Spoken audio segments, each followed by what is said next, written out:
ಮಂಡ್ಯದಲ್ಲಿ ಅಣ್ಣನಿಂದಲೇ ತಮ್ಮನ ಮರ್ಡರ್ ಆಗಿರೋ ಕೇಸ್ಗೆ ಸಂಬಂಧಪಟ್ಟಂತೆ ಆಸ್ತಿಗಾಗಿ ತಮ್ಮನನ್ನೇ ಕೊಲೆ ಮಾಡಿದ್ದ ಅಣ್ಣ ನಿಂಗರಾಜು ಆರೋಪಿಗಳ ಹೆಡೆಮುರಿ ಕಟ್ಟಿದ್ದಾರೆ ಮಂಡ್ಯ ಪೊಲೀಸರು. ಈಗ 18 ಸಲ ಚಾಕು ಇರಿದು ಒಡ ಹುಟ್ಟಿದ್ದವನಿಗೆ ಚಾಕು ಇರಿದು ಕತ್ತು ಕುಯ್ದು ಭೀಕರ ಹತ್ಯೆ ಮಾಡಿದ್ದ. ಮಂಡ್ಯದ ಮಾಯಪ್ಪನಹಳ್ಳಿಯಲ್ಲಿ ನಡೆದಿರೋ ಘಟನೆ.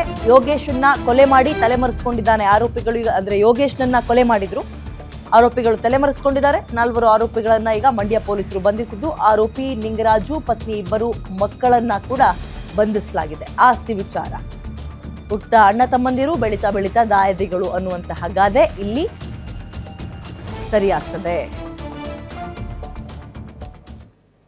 ದಿನಾಂಕ 16/1/2026 ಸುಮಾರು ಬೆಳಗ್ಗೆಯ ಜಾವ 6 ಗಂಟೆಯಿಂದ 6:45 ಗಂಟೆ ಸಮಯದಲ್ಲಿ ಯೋಗೇಶ್ ರವರನ್ನು ಅವರ ಸ್ವಂತ ಅಣ್ಣನಾದ ನಿಂಗರಾಜು ಅವರು ಮರ್ಡರ್ ಮಾಡಿರ್ತಾರೆ ಅಂತ ಹೇಳಿ ಕೆಂಪೇಗೌಡ ಅಂತ ಅವರು ಎಲ್ಡರ್ಲಿ ಮಿಡಲ್ ಬ್ರದರ್ ಇರ್ತಾರೆ, ಅವರು ಕಂಪ್ಲೇಂಟ್ ಕೊಟ್ಟಿರ್ತಾರೆ. ಇದಕ್ಕೆ ಸಂಬಂಧವಾಗಿ ಕೆರಗೋಡು ಪೊಲೀಸ್ ಠಾಣೆಯಲ್ಲಿ 9/26 ಕಲಂ 61 sub clause 2, 332 sub clause 2, 103 sub clause 1 read with 3 sub clause 5 BNS 2023 ಕಾಯ್ದೆಯಡಿ ಪ್ರಕರಣ ದಾಖಲು ಮಾಡಿಕೊಂಡು ಆರೋಪಿ ಪತ್ತೆಗಾಗಿ ಒಂದು ತಂಡವನ್ನು ರಚಿಸಲಾಗಿತ್ತು.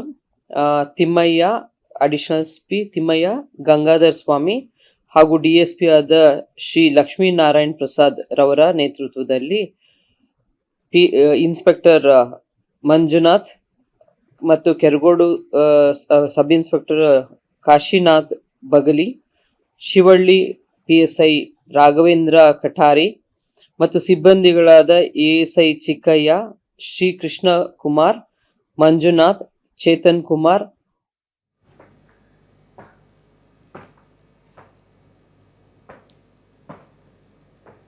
ಈ ಒಂದು ತಂಡ ಆರೋಪಿಗಳಾದ ನಿಂಗರಾಜು ಅವರ ಪತ್ನಿ, ನಿಂಗರಾಜು ಅವರ ಪತ್ನಿ ಭರತ್ ಮತ್ತು ದರ್ಶನ್ ಇವರನ್ನ ದಸ್ತಗಿರಿ ಮಾಡಿ ಕಾನೂನು ರೀತಿ ಕ್ರಮವನ್ನು ತೆಗೆದುಕೊಂಡಿರ್ತಾರೆ.